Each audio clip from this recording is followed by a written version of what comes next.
Faly miarabantsika rehetra indray rakizy. Ary faly indrindra indray androany hanolotra tantara mahafinaritra sy mahavariana ho anao. Enoy tsara ary.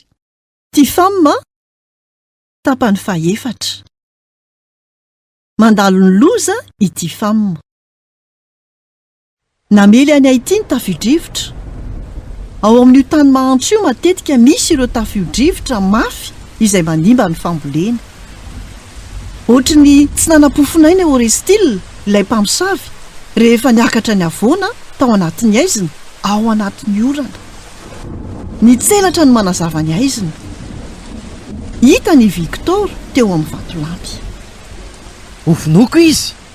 Izy ny tompon'antoka amin'ny zavatra rehetra, satria miresaka foana momba an'i Jesosy izy.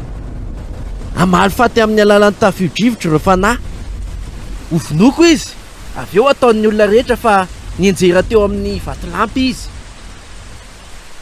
Rakotry ny eritreritra ty hamono olona ny tao am-pony. Na noho niakatra i Orestille. Tampoka teo anefa dia nienjera tao anaty lavaka lehibe iray izy.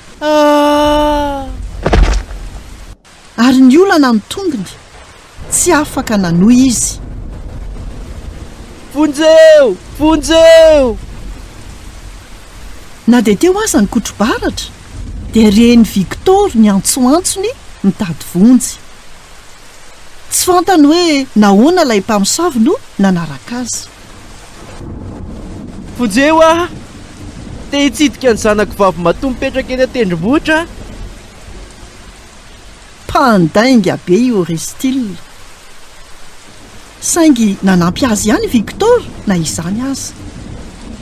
Nitandrina be izy nitondra ilay lehilahy naratra tany amin'ny trano bongiray izay niaro azy ireo tamin'ny orana. Nandre feo mafy be izy ireo. Tsy kotroka izany. Raha tokony mijanona ny tabataba dia niamafy hatrany. Ny ororo ny tendrombohitra. Nisy antotam-bato lehibe ny latsaka teny amin'ny lohasa ary nandrakotra ny tanàna.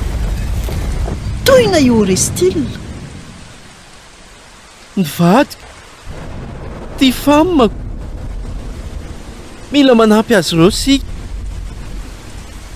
Orestille, nahoana ianao tsy mihaino ahy? Efa nampitandranao momba ny rotsapotaka. Ianao ny tompona andraikitra raha maty ny vadinao sy ny zanako vavy. Niezaka mafy i Orestille ary niaraka tamin'ny fanampian'i Victor dia tonga teny amin'ny toerana misy ny tranony. Nangady sy nandroatra tao anaty fotaka izy. Avy eo dia niato izy. Maty ny vadiko. Fa jereo ry, toa misy zavatra mihetsiketsika. Ty femme. Nanafaka ny zanany vavy tao anaty korotan-javatra ravy izy. Nanaingy azy ary nitrotro azy. Ty femme. Ty femme. Jesoa tompo, vonjeo izahay. Andefaso misionera hitondra sakafo sy fanafody izahay. Novalian'i Jesosy ny vavaka nataon'i Victor. Tao anatin'ny fotoana fohy dia voaray ny fanampiana ary nentina tamin'ny helikoptera ho any amin'ny hôpitalin'ny misionera ity femme.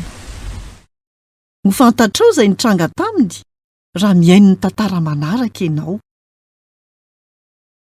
Izay indray no anjara hafatra ho antsika tamin'ity anio ity. Tahiny tompo daholo, nanolotra ny tantara zokomy.